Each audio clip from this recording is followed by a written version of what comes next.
آپ نے حضرت عمر سے فرمایا عمر تیرے زمانے میں ایک شخص آئے گا، اس کا نام ہوگا اویس، اس کا قبیلہ ہوگا مراد، اس کی شاخ ہوگی کرن، اس کا رنگ ہوگا کالا، قد ہوگا درمیانہ، اور ایک سفید نشان اس کے جسم پر ہوگا۔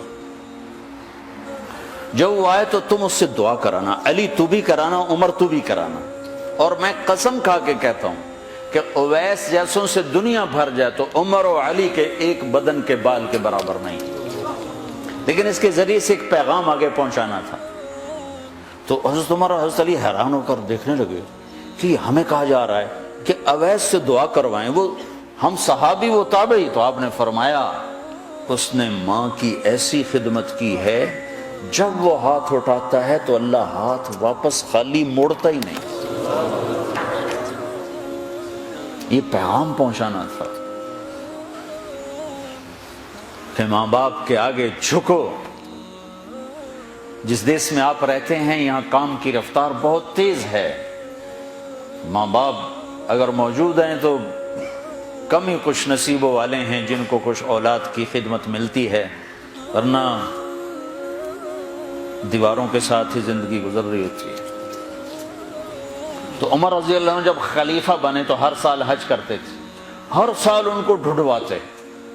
اب مجھے یہ نہیں پتا درمیان کے کوئی سال ہوں گے کہ ایک سال آپ نے حج پر سارے حاجی اکٹھے کر لیے، ایسے اپنے سامنے کا کھڑے ہو جاؤ بھائی، سب کھڑے کر لیے، کہنے لگے بیٹھ جاؤ سارے یمن والے کھڑے رہو، تو سارے بیٹھ گئے، یمنی کھڑے رہے، کہ سارے یمن والے بیٹھ جاؤ، قبیلہ مراد والے کھڑے رہو، تو سارے یمنی بیٹھ گئے، مراد والے کھڑے رہے۔ اس سال میں یمن گیا جماعت میں تو اویس کرنی کے گاؤں گیا، ان کی جگہ پیدا ہوئے، جو ان کا قبیلے کے لوگوں سے ملا، اس علاقے سے گزرا، دیکھا کہ اچھا یہاں وہ ہستی پیدا ہوئی تھی۔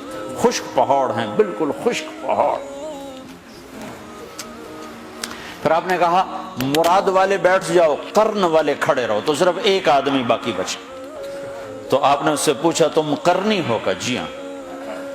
اویس کو جانتے ہو؟ کہ جانتا ہوں، میرا سگا بھتیجا ہے، میرے بھائی کا بیٹا، لیکن وہ تو تھوڑا پاگل سا ہے، آپ اس کا کیوں پوچھ رہے ہیں؟ تو عمر رضی اللہ تعالیٰ عنہ رونے لگے، کہا وہ نہیں، تو پاگل نظر آتا ہے۔ پھر آپ نے پوچھا کدھر ہے؟ آیا ہوا ہے حج میں؟ ہے؟ کہ جی ہے۔ کدھر ہے؟ کہ جو اونٹ چرانے نکلا تھا عرفات کی طرف۔ تو حضرت عمر نے حضرت علی کو ساتھ لیا اور دوڑ لگائی اور پہنچے عرفات کی طرف، تو دیکھا تو ایک آدمی ایک کیکر کے درخت کے نیچے نفل پڑھ رہا اور اونٹ اس کے چاروں طرف چل رہے۔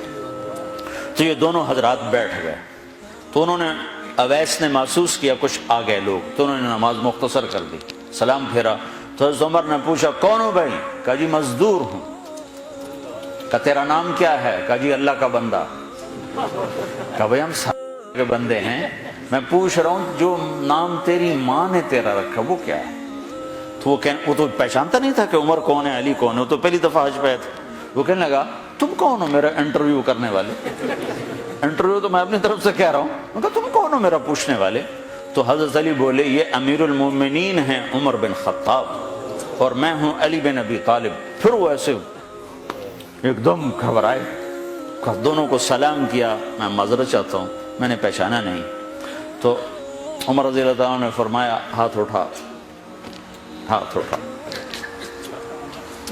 برمنگم والوں کو پیغام پہنچے کہ ماں کی خدمت کیسے کی جاتی، کہ عمر جیسا ہاتھ اٹھوا رہا ہے، علی جیسا، علی جیسا۔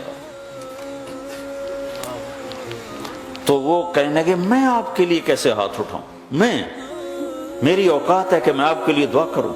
کہاں، ہمیں ہمارے نبی کا حکم تھا کہ اویس آئے تو اس سے دعا کروانی ہے، کہ جب وہ ہاتھ اٹھاتا ہے تو وہ ہاتھ خالی نہیں آتے۔ کس وجہ سے؟ تہجد، جہاد، تبلیغ، ذکر، تلاوت، تسبیح، حج، عمرے، نمازیں، روزے، ذکر، تلاوت۔ کس وجہ سے؟ نہیں، ان میں سے ایک وجہ بھی نہیں، ماں کی خدمت کی وجہ سے۔ پھر ایک اور جگہ آپ نے فرمایا کہ لوگ جب جنت میں چلیں گے تو اویس بھی چلے گا، جب جنت کے دروازے پر پہنچے گے تو اللہ تعالیٰ فرمائیں گے اویس کو روک لو، باقی کو جانے دو۔ تو اویس گھبرا جائیں گے، کہیں گے یا اللہ مجھے کیوں روک لیا ہے؟ تو اللہ تعالیٰ فرمائیں گے ٹھہر جاؤ، جانے دو ان کو۔ ہاں بھائی، اب یہ سامنے جہنم کے لوگ کھڑے ہوئے ہیں، تو شفاعت کر، تیری طفیل لاکھوں انسانوں کو جنت میں ڈالو۔ تجھے اس لیے روکا ہے کہ تو شفاعت کر، جدھر تیری انگلی اٹھتی جائے گی ان کے لیے جنت لکھتی چلی جائے گی، ان کے لیے جنت لکھتا چلا جاؤں گا، جدھر جدھر تو انگلی اٹھائے۔ صرف پونڈ ہی سب کچھ نہیں، مائیں بھی بہت کچھ ہے۔ صرف پونڈ ہی سب کچھ نہیں ہے، باپ بہت کچھ ہے۔